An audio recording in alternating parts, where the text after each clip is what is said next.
Hello, I'm Kara Capuano, inside the Peyton Manning locker room at Neyland Stadium at the University of Tennessee. Welcome to another installment of the SEC's Stories of Success. Our first feature takes us to South Carolina, inside the USC Athletic Training Education Program, to spotlight how the intuition and actions of one student trainer helped save the life of a high school football player. On the night of August the 5th, we were having our first scrimmage of the season against 96 High School, and late in the scrimmage, Brennan got a hit to the helmet. I was playing defensive end, and I came around to tackle, and as soon as I did, the fullback had me as blocking assignment, and as soon as he hits me, I'd land flat on my back, and then the next thing to hit was my head snapped back. Looking back, looked like basically nothing, but as he continued to play, he started getting weaker and kind of staggering when he got up. So I go to the sideline and take a knee, and the next thing I remember, my speech was slurred, and I kept trying to call out to somebody, but I could barely talk. There was no external bleeding. He was unable to respond to my verbal commands. His pupils were unresponsive to light. As I progressed more into our evaluation, I noticed that it was a more serious situation, a more life-threatening situation. And the next thing I know, I'm waking up in the ICU on Sunday. What the doctor said happened was, as soon as my head made contact with the ground, it popped a main blood vessel in my head. And so my head started hemorrhaging. They said there was so much bleeding that they weren't sure if I was going to make it to the hospital or not, but thankfully Caleb was there.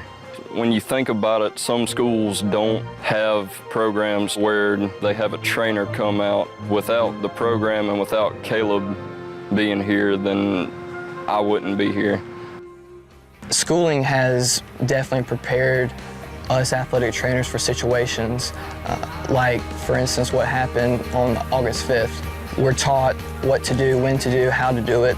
But then also, too, critical thinking comes into play as well, your reasoning, why you're doing certain things. And then when you come out into the field and practice that textbook information, you get a chance to use your reasoning behind what you're doing and why you're doing it. We're proud of the program that we've put together here at South Carolina. I mean, our mission is to give students, undergrad and graduate, the most experience we possibly can in different clinical situations, in different environments. We just feel that getting them, the maximum amount of experience they can get is beneficial.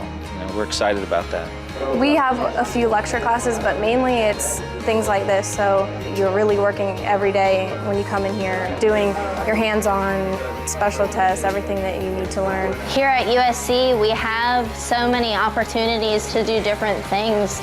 We get an experience with a Division I collegiate setting. We get an experience out at a high school.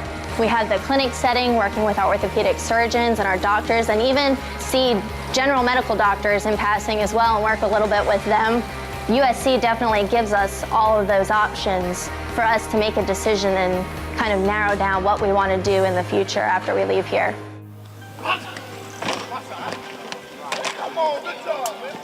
Here, go like this. Go like that.